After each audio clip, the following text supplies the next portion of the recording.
Salam sejahtera untuk kita semua. Berkat Allah yang Maha Kuasa senantiasa menyertai kita. Bapak, Ibu, saudara-saudariku yang terkasih, marilah kita mendengarkan dan merenungkan bacaan-bacaan kitab suci hari Sabtu 13 Februari tahun 2021. Bacaan pertama dari kitab Kejadian pasal 3 ayat 9 sampai 24.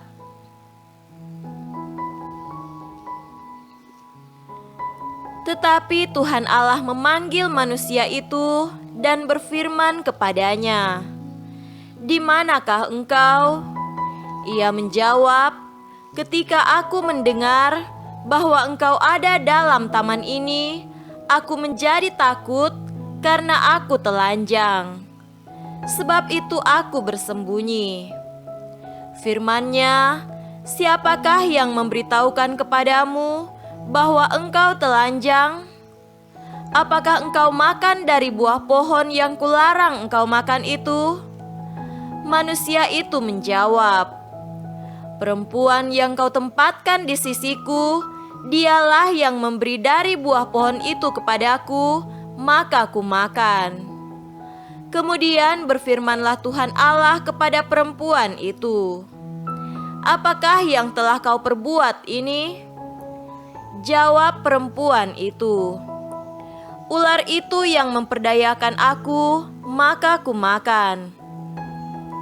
Lalu berfirmanlah Tuhan Allah kepada ular itu, "Karena engkau berbuat demikian, terkutuklah engkau di antara segala ternak dan di antara segala binatang hutan.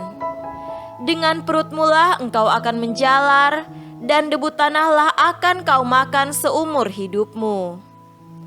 Aku akan mengadakan permusuhan antara engkau dan perempuan ini, antara keturunanmu dan keturunannya.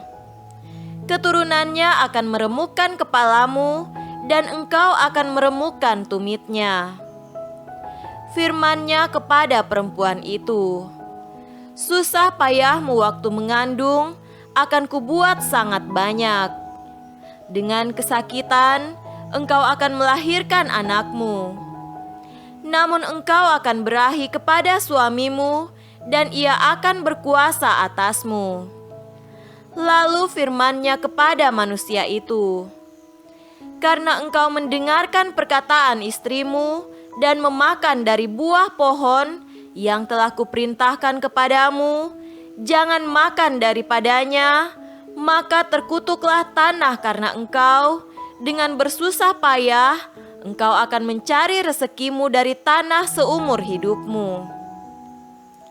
Semak duri dan rumput duri yang akan dihasilkan bagimu, dan tumbuh-tumbuhan di padang akan menjadi makananmu.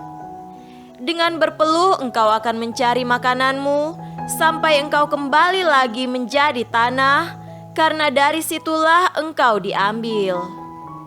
Sebab engkau debu dan engkau akan kembali menjadi debu." Manusia itu memberi nama Hawa kepada istrinya, sebab dialah yang menjadi ibu semua yang hidup. Dan Tuhan Allah membuat pakaian dari kulit binatang untuk manusia dan untuk istrinya itu, lalu mengenakannya kepada mereka. Berfirmanlah Tuhan Allah, "Sesungguhnya manusia itu telah menjadi seperti salah satu dari kita, tahu tentang yang baik dan yang jahat. Maka sekarang jangan sampai ia mengulurkan tangannya dan mengambil pula dari buah pohon kehidupan itu dan memakannya, sehingga ia hidup untuk selama-lamanya." Lalu Tuhan Allah mengusir dia dari Taman Eden, supaya ia mengusahakan tanah dari mana ia diambil. Ia menghalau manusia itu, dan di sebelah timur Taman Eden ditempatkannya beberapa kerup dengan pedang yang bernyala-nyala dan menyambar-nyambar untuk menjaga jalan ke pohon kehidupan. Demikianlah sabda Tuhan. Syukur kepada Allah.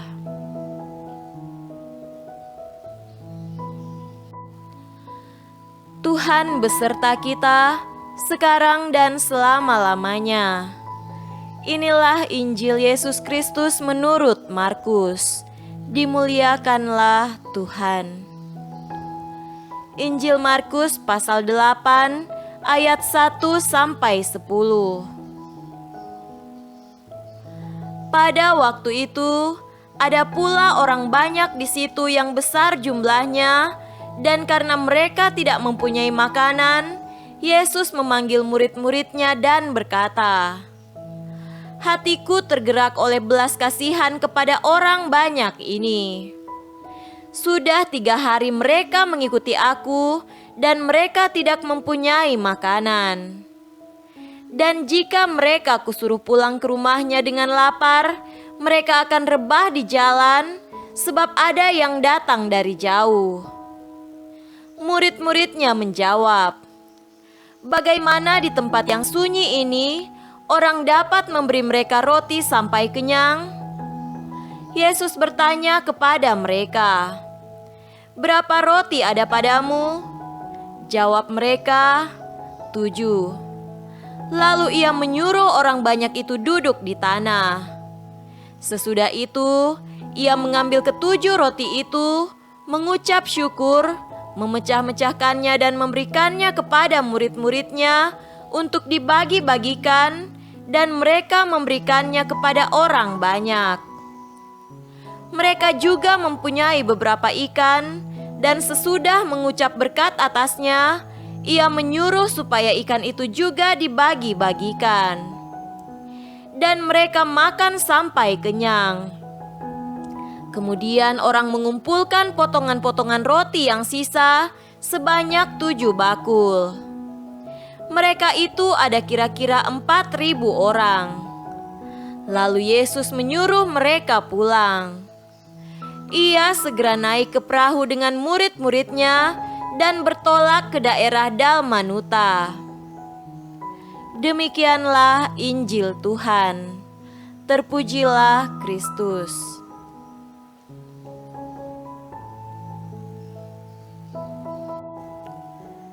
Saudara-saudariku yang terkasih dalam Tuhan kita Yesus Kristus, tema renungan kita pada hari ini adalah kuasa belas kasih Allah yang mengalahkan iblis.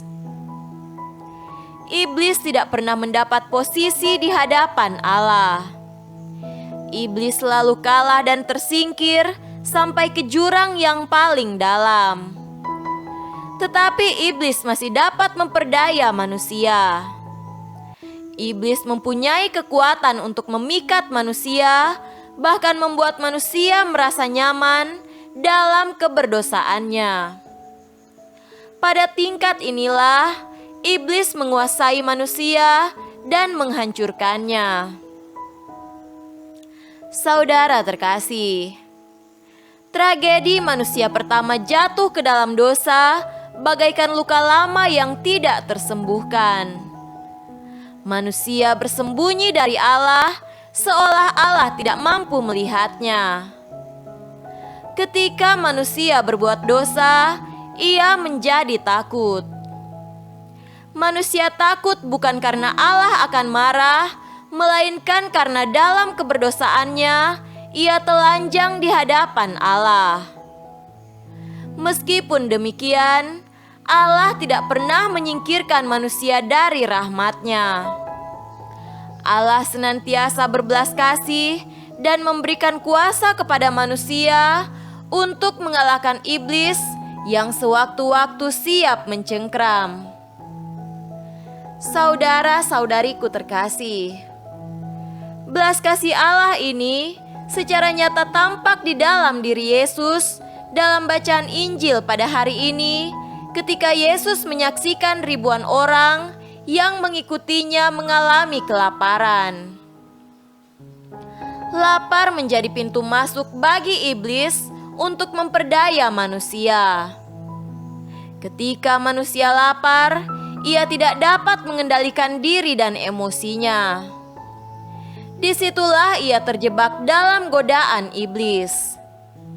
Yesus tahu akan hal itu. Belas kasih Yesus menjadi daya ilahi untuk melawan dosa. Ketergerakan hati oleh belas kasih menjadi senjata ampuh untuk memberi makan jiwa yang merana akibat dosa. Berpuasa adalah salah satu pintu masuk untuk memperoleh kuasa Allah dalam melawan iblis.